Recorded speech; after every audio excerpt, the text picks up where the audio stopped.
Olá, alunos e alunas, sejam muito bem-vindos aí à nossa quarta aula e hoje nós vamos falar sobre administração salarial, os objetivos da administração de remuneração. Alguns fatores internos e externos, eles condicionam a formação da massa de remuneração. No âmbito interno, pode-se considerar a tecnologia, a saúde financeira, o custo da mão de obra em relação ao faturamento e avaliação, e a hierarquização dos cargos, os grupos internos de influência e os costumes baseados em crenças relacionadas ao estágio de desenvolvimento da organização. Já no âmbito externo, considera-se o quê? A situação geográfica, a conjuntura econômica do governo, os sindicatos, os paradigmas de grandes empresas, os componentes éticos e psicossociais também, e após associar as informações obtidas nos dois processos, tanto no âmbito externo quanto no âmbito interno, é possível definir a política salarial da organização e implementar o plano de cargos e salários, que é o PCS. Então, a partir da necessidade das empresas e de seus colaboradores, surgiu o conceito de remuneração total, que é constituída por três componentes principais: a remuneração básica, os incentivos salariais e os benefícios. Na remuneração básica, nós temos o salário mensal ou o salário por hora. Incentivos salariais, nós temos o quê? Uma remuneração variável, ou seja, bônus, a participação nos resultados.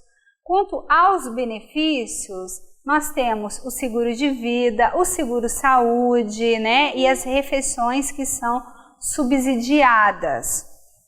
Esses são incentivos salariais que constituem o diferencial do sistema de remuneração contemporânea, pois podem variar de acordo com os requisitos, como produtividade, metas, horas extras, entre outros aí.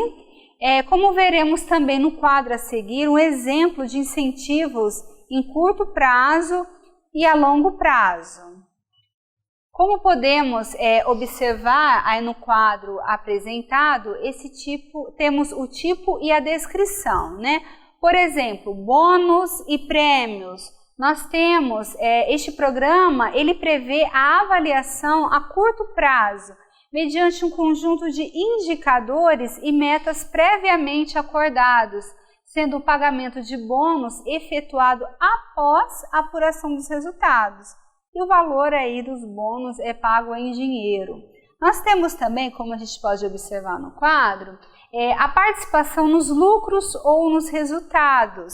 Esse tipo de programa segue a mesma lógica do bônus ou prêmios, contudo sua prática foi consagrada no Brasil por meio da Lei 10.101, que disciplina a maneira como esse incentivo ele deve ser implementado e estabelece incentivos de redução de encargos trabalhistas para as empresas que adotarem esse modelo de participação nos lucros e resultados. Nós temos também aí, conforme vocês podem observar, o comissionamento, que é o programa de incentivo focalizado na força de vendas. Então, há uma abordagem tradicional que implica o pagamento de um percentual sobre as vendas realizadas. Nós temos também aí o prêmio de vendas, que é o programa também voltado para a força de vendas.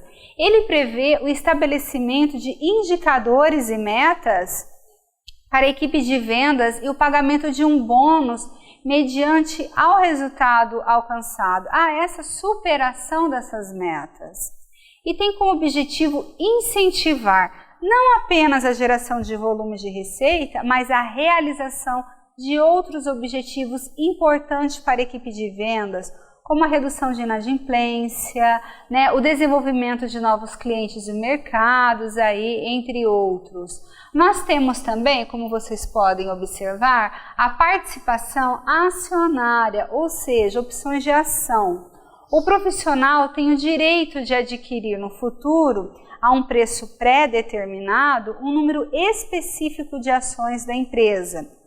compra de ações, né? A empresa concede a determinados profissionais o direito de adquirir também ações da própria empresa e no ato da adesão ao programa para o pagamento aí em data posterior.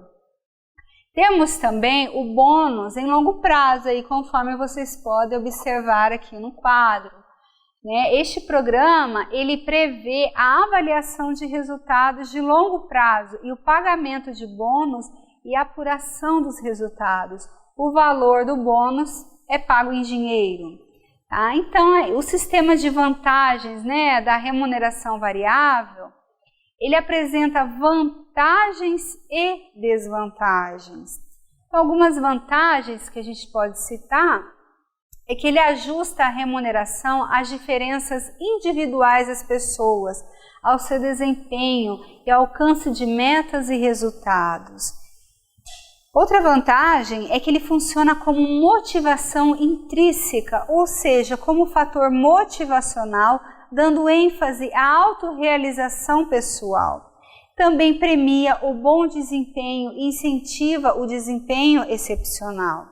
Nós temos também como vantagem desse sistema de remuneração variável é que ele focaliza os resultados ao alcance de objetivos, permite uma autoavaliação de cada pessoa, pois funciona o quê? Como uma retroação.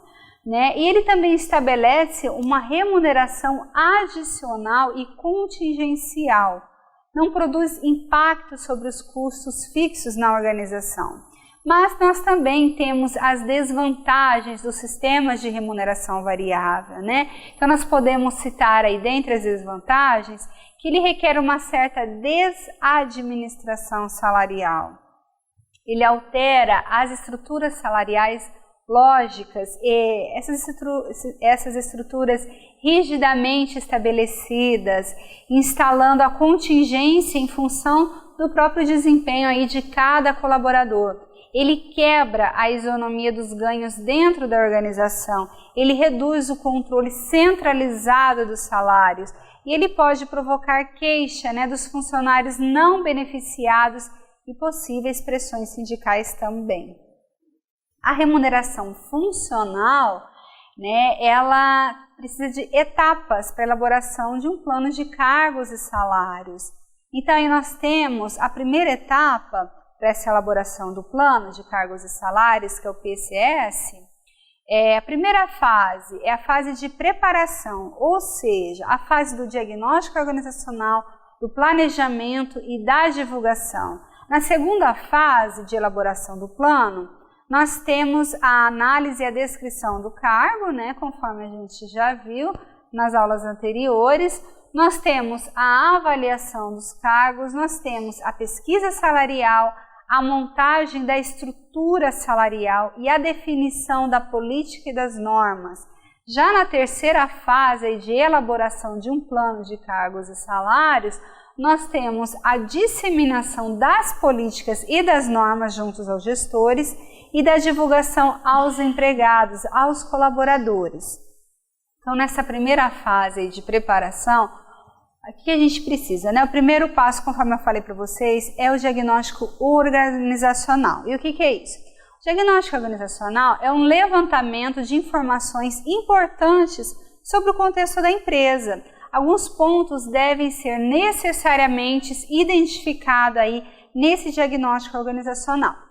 Por exemplo, o histórico da empresa, a estrutura organizacional, o sistema de remuneração vigente, né, hoje na empresa, se ele é sistematizado ou se ele é empírico, o nível de insatisfação com o sistema vigente, os cargos utilizados e a dispersão salarial, também as reclamações trabalhistas com foco em cargos e salários, as tentativas anteriores de sistematização da administração, né, de salários. Também nessa primeira fase de diagnóstico organizacional é importante ter o sistema de comunicação usual da empresa, as relações com o sindicato, a visão dos trabalhadores sobre o assunto, a existência de representações internas, o estágio de desenvolvimento organizacional. Precisa também ter nessa primeira fase os principais valores da organização,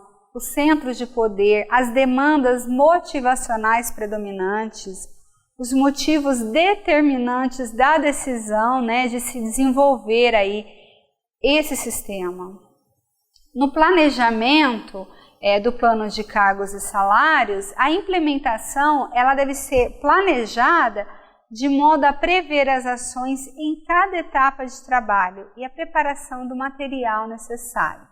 Alguns pontos que devem ser focados em cada etapa de desenvolvimento do projeto são a divulgação, né, desse projeto, conforme também a gente já comentou aí nas aulas anteriores, que é importante a gente estar divulgando o que está acontecendo, por que está acontecendo aos colaboradores, para que a gente possa também ter uma devolutiva, a análise e descrição de cargos, a avaliação de cargos, a pesquisa salarial e as demais etapas, né? Por exemplo, os recursos de informática disponíveis para a realização dos estudos estatísticos e da definição de cenários aí de enquadramento de custos. É preciso essa divulgação, né? É preciso que seja um assunto sobre essa implementação, ele seja amplamente divulgado aos colaboradores, a fim de que não sejam criadas também falsas expectativas, né?